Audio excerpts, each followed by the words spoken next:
राजा और मंत्री की कहानी। माफ़ करना हर किसी के बस की बात नहीं है। एक राजा जिसका बहुत बड़ा राज था, कोई कमी नहीं थी, जो भी हुक्म करते वही हो जाता था।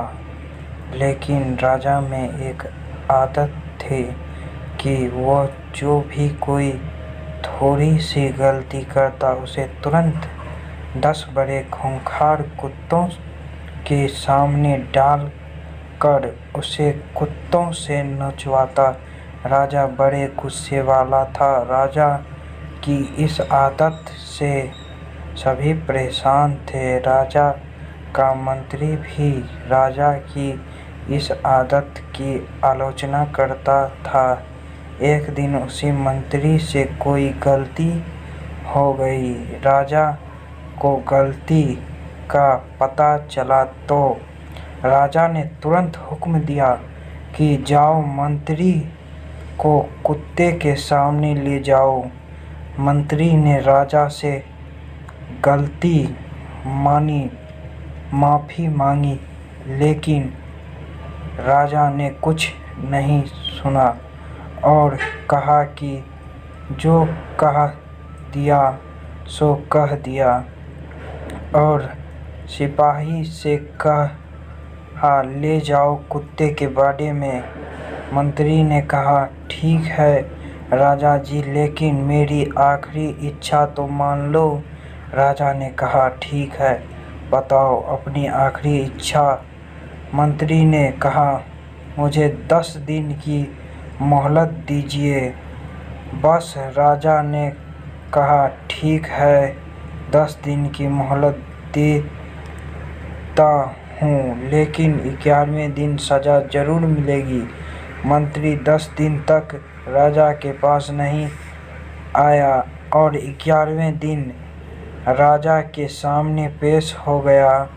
राजा ने मंत्री को देखा और सिपाहियों से कहा जाओ, सज़ा रखी थी मंत्री के लिए उसे पूरा किया जाए। सिपाही मंत्री को कुत्ते के बाड़े में लेकर गया। कुत्ते को भी खोल दिया गया, लेकिन कुत्ते मंत्री पर प्रहार करने के बजाय मंत्री से प्यार से पेश आ रहे थे। यह देखकर राजा चौंक गए कि जिन कुत्तों को प्रहार करने के लिए ट्रेन किया गया है, वे इतने प्यार से पेश आ रहे हैं।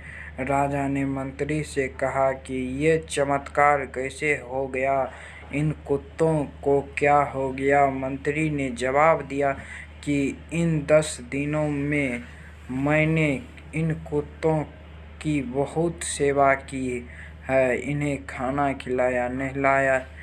अब इन कुत्ते जान चुके हैं कि मैं इनके लिए कुछ अच्छा करता हूँ, ना कि बुरा। ये मुझ पर प्रहार नहीं करेंगे। मैंने आपकी इतनी दिन से सेवा की है, फिर भी आप मेरी एक गलती को माफ़ नहीं कर सके।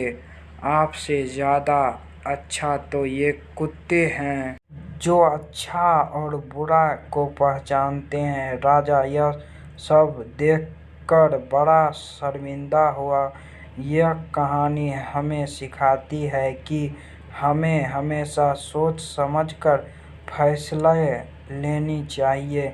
किसी की एक गलती को लेकर ही उसे जिंदगी भर के लिए सज़ा नहीं देनी चाहिए, बल्कि उसे माफ़ करने की हिम्मत रखनी चाहिए। कैसी लगी आपको ये कहानी, कमेंट करके ज़रूर बताएं, और ऐसे ही मज़ेदार कहानी देखने के लिए हमारे चैनल को सब्सक्राइब करें।